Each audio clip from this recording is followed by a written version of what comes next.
So next we've got St Mary Magdalene's Leper Chapel.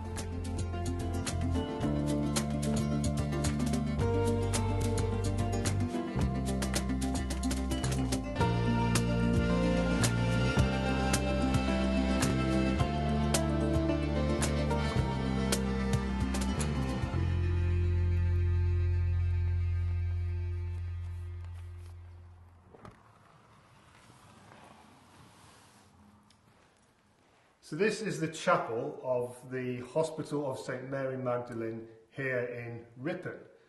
It was built on land granted by Archbishop Thurstan between 1139 and 1140 AD, and it was built to provide shelter, food, clothing and medical care for travellers and pilgrims coming to Ripon, but also for lepers from this area and blind priests.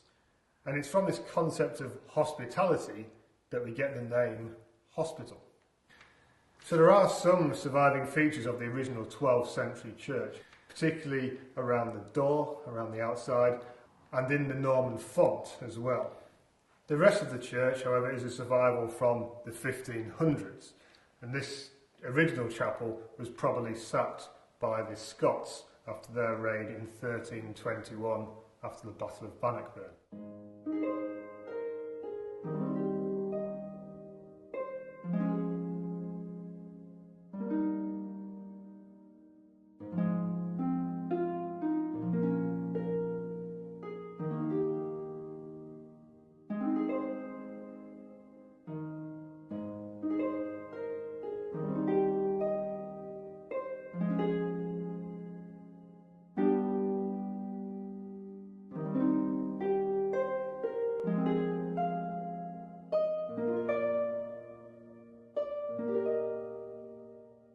St Mary Magdalene's Chapel represents the only standing remains of any of the medieval hospitals that were once here in Ripon, and in fact it's one of very few leper chapels left surviving.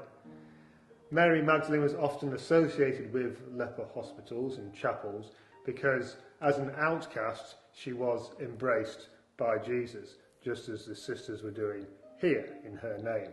We can see the statue of Mary Magdalene on the wall, and she's holding a pair of phials of ointment used for treating the sick and for lepers as well. And of course, Jesus did a lot of healing of lepers throughout his ministry.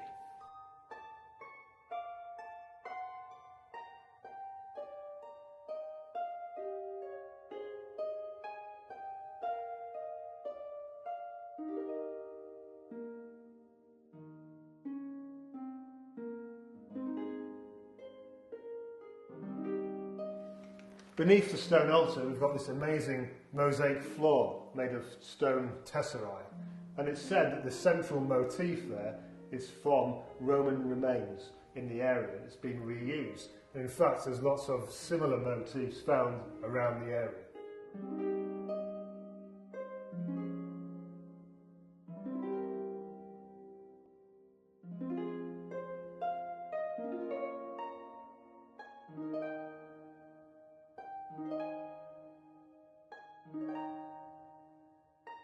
Money for the hospital and all the alms that they gave would have been generated from the lands that they owned. And there's this map from the 1740s which shows a lot of those original lands as they were granted by Thurstan. Now we've got a window here that's much lower than any of the others in the building, and it's said to be a lichoscope. And this was a lower window provided for lepers to look in at Mass.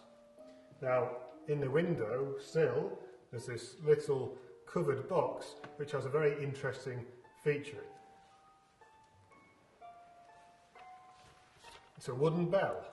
So it's said that in the 18th century there was a group of boys playing up on the roof, and they discovered that the bell was actually made of wood.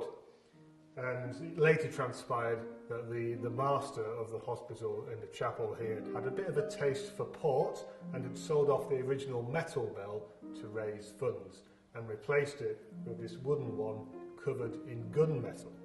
When this was discovered, obviously the parishioners petitioned for it to be replaced, and a new bell was put in.